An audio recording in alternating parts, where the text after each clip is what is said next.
trouver des solutions. Pour lui, l'actualité est un jeu. Jean-François Barry. Un nouveau mécanisme de traitement des plaintes et des signalements dans le milieu scolaire entre en vigueur aujourd'hui au Québec avec l'arrivée en poste du protecteur national de l'élève, une fonction qui est autonome et externe au réseau scolaire. Pour en apprendre davantage, on va en parler avec Maître Jean-François Bernier, protecteur national de l'élève qui a été nommé en juin 2022 par le gouvernement du Québec. Bonjour, M. Bernier. Bonjour, M. Barry, ça va bien? Ça va bien, mais là, dit comme ça, vous avez l'air d'un super-héros, le protecteur national de l'élève. C'est un gros titre, mais vous n'êtes pas seul là-dedans. Dans le fond, vous chapeautez d'autres protecteurs qui sont dans chacune des régions. Exactement, merci de le préciser quand même. Oui, ça fait beaucoup de pression sans ça. Il y a des protecteurs régionaux, il y a 13 protecteurs régionaux à temps plein qui couvrent l'ensemble du Québec. Il y a 4 à temps partiel qui viennent leur donner un coup de main au besoin si le volume explose ou si ça déborde un peu pour qu'on s'assure de respecter les délais. Mon travail à moi, c'est premièrement de coordonner le travail de ces gens-là, de les concerter, s'assurer qu'on est cohérent dans la manière de traiter des plaintes qui vont nous provenir des parents ou des élèves du primaire, du secondaire, formation aux adultes, formation professionnelle, puis le privé aussi maintenant. C'était pas le cas jusqu'à hier, mais à partir d'aujourd'hui, les écoles, les élèves du privé peuvent aussi porter plainte. OK, parfait. Ça, je l'ai lu. Je comprends le fondement de tout ça, mais je veux y aller dans le concret, là. C'est quel genre de plainte que vous allez traiter? C'est pas... il y a eu une faute dans la dictée de mon fils. Je pense qu'il devrait avoir 75, puis finalement, il y a eu 70. Ouais. Là. C'est pas vers ça qu'on veut aller. Donc, quand est-ce que ça se rend à vous? Par où ça passe? C'est quel genre de plainte? C'est ce que j'aimerais découvrir avec vous pour expliquer à nos auditeurs auditrices. Excellent. On va aller avec le type de plainte qu'on va avoir. C'est vraiment à l'égard des services scolaires. Mais ça, c'est très large comme principe, là, comme concept. Ça peut être le plan d'intervention de mon enfant qui a des besoins particuliers pas respectés ou il n'est pas à la hauteur de ses besoins. Ça peut aller avec des problèmes de transport scolaire. Ça peut être la cour d'école qui n'est pas sécuritaire. Ça peut être les services scolaires ou parascolaires apportés qui sont pas à la hauteur. Bref, plein de choses. C'est quand même assez... le spectre des possibilités est assez grand. Par ailleurs, les gens viennent pas nous voir directement, sauf exception. Il y a 2 étapes avant d'aller voir les protecteurs régionaux. Le premier, c'est l'école elle-même. Je suis pas content, je me plains à la professeure, je me plains au directeur de l'école. Ils ont 10 jours ouvrables, donc 2 semaines de calendrier pour vous revenir. Si vous reviennent pas ou si vous n'êtes pas d'accord avec la réponse, vous pouvez aller à la 2e étape, qui est un responsable du traitement des plaintes qu'on retrouve au niveau du centre de service scolaire, de la commission scolaire anglophone ou de l'école privée. Là, cette personne-là a 15 jours ouvrables, donc 3 semaines de calendrier, pour vous revenir avec une réponse ou sa décision.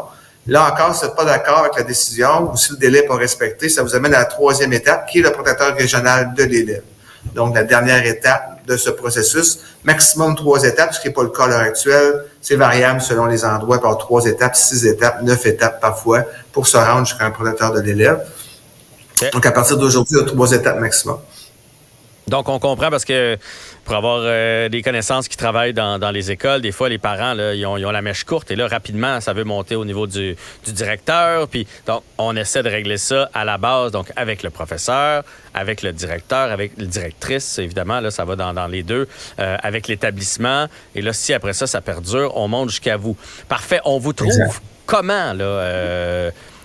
Comment on fait pour trouver dans notre région, c'est qui notre protecteur de l'élève? Ben, l'approche qu'on a préconisée, c'est une approche plutôt, je vous dirais, d'un guichet unique. Quand les gens ont besoin d'avoir de l'information, nous demander des questions ou même porter une plainte parce qu'ils pensent qu'ils sont rendus à l'étape du protecteur régional de l'élève, il y a une ligne 1-833-420-5233. Il y a une seule ligne pour tout le Québec.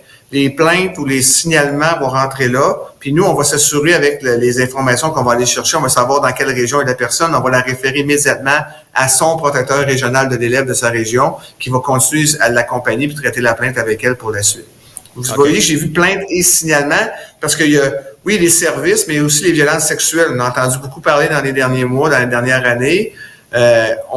Il y a une exception sur les 2 premières étapes. Pour ça, on peut aller directement voir le protecteur régional de l'élève, tout de suite, c'est un fast track en bon français, vers le protecteur régional de l'élève pour faire une plainte en matière de violence sexuelle, pour faire un signalement. Un signalement, ça veut dire c'est quelqu'un d'autre que la victime qui voit quelque chose, qui est témoin de quelque chose. Ça peut être un autre prof qui voit ce qu'un autre prof fait, un autre élève qui voit ce qu'un prof, ou en tout cas, bref, peu importe qui, on ne veut pas viser les profs en tant que tel, mais bon, vous voyez ce que je veux dire un peu. Donc, un signalant, c'est toute autre personne que la victime. Donc, nous, on va recevoir ça en première ligne directement. Les gens n'ont pas besoin de passer par les 2 premières étapes pour les situations de violence sexuelle.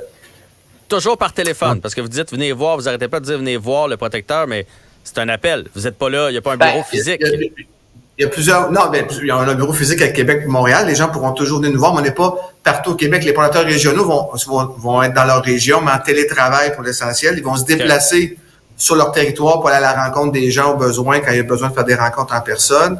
Mais au-delà de la ligne. Donc, on est témoin de quelque chose, on appelle. Oui, on appelle. Il y a un texto aussi, la même ligne téléphonique. Il y a le texto. On a développé le texto. Il y a un formulaire de plainte sur notre site web. Chacune des écoles a l'obligation, école ou centre de services scolaires, a l'obligation de mettre sur son site Internet toutes les informations sur le recours, les 3 étapes. Là, vous allez retrouver le numéro 1833 que je vous ai mentionné tantôt. Bientôt dans les écoles, d'ici la fin du mois de septembre, dans les écoles, il va y avoir des affiches sur les murs de toutes les écoles du Québec avec justement ces coordonnées-là aussi. Là. On est sur les médias sociaux aussi. J'imagine que ça va être dans l'agenda aussi des jeunes éventuellement. Oui. Cette année, c'était un petit peu short, c'était un petit peu court cette année pour le faire, mais à partir de l'année prochaine, c'est sûr, ça va être des agendas scolaires aussi. Là.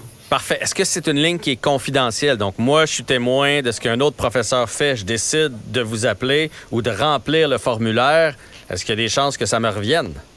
Non, la confidentialité est assurée. Vous pouvez le même des signalements qui pourraient se faire de façon anonyme. Évidemment, quand c'est anonyme puis qu'il n'y a pas beaucoup d'informations qu'on nous a données, c'est un petit peu difficile d'aller plus loin. Mais si on a assez d'informations, ça nous permet quand même de commencer le travail. Donc, c'est totalement confidentiel. Là, la loi, qui est une loi de ombudsman comme on est, a une garantie dans la loi que on n'est pas obligé de dire quoi que ce soit, même à un juge. Alors, c'est très blindé comme protection sur la confidentialité. Ça, je veux rassurer les gens. Il y a rien qui va sortir de nos murs quand on aura de l'information. Ça, c'est clair. Est-ce que les jeunes peuvent appeler directement ou il faut absolument que ce soit le parent? Oui. Non, jusqu'à hier, c'était les parents qui devaient appeler. À partir d'aujourd'hui, un jeune de 13 ans peut appeler, un jeune de 16 ans peut appeler. C'est sûr que si en bas de 14 ans, on a l'obligation d'informer ses parents qu'il a fait ça. Mais en haut de 14 ans, il pourrait le faire sans qu'on en parle à ses parents, même si on va l'encourager, mais ses parents au courant peut-être. Mais il a le droit de ne pas le dire s'il veut pas. Ça fait 2 fois dans l'entrevue là, que vous dites, depuis hier, en levant un peu les yeux au ciel, vous avez été nommé en juin 2022, puis là, je comprends qu'il y a des règles qui se sont décidées hier. Qu'est-ce qui a changé depuis 1 an, puis pourquoi on n'a pas été capable de mettre le protocole en place avant hier, entre guillemets?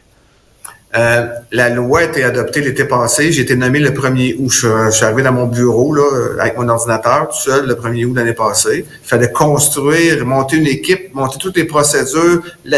Ça a l'air de rien, mais le site web, les formulaires de plainte, toute la mécanique pour tout structurer ça pour être fin et prêt. Aujourd'hui, ça a pris ce temps-là. Les employés sont arrivés petit à petit au gré des derniers mois pour qu'on mette tout ça en place. Et la raison pour laquelle ça rentre en vigueur aujourd'hui, c'est que les articles de loi qui mettent en place la nouvelle procédure entrent en vigueur aujourd'hui. Je comprends. Excellent. Voilà. Mais on avait bien besoin pour vrai de ça. Il faut que les élèves soient en sécurité.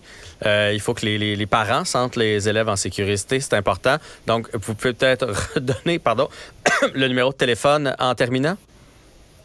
Je vais donner le 1-833-420-5233, mais je tiens quand même à dire que il y a les 2 premières étapes avant. Là, non, mais c'est un message aux parents de dire essayez de régler ça à l'école, ça ne fait pas aller au 2e niveau que le responsable des plaintes. Mais s'ils nous appellent, on va de toute façon les informer comme il faut sur les différentes étapes. Puis dans les cas où on doit s'en saisir tout de suite, en vertu de la loi, j'ai parlé des violences sexuelles, on va le faire tout de suite, sans problème.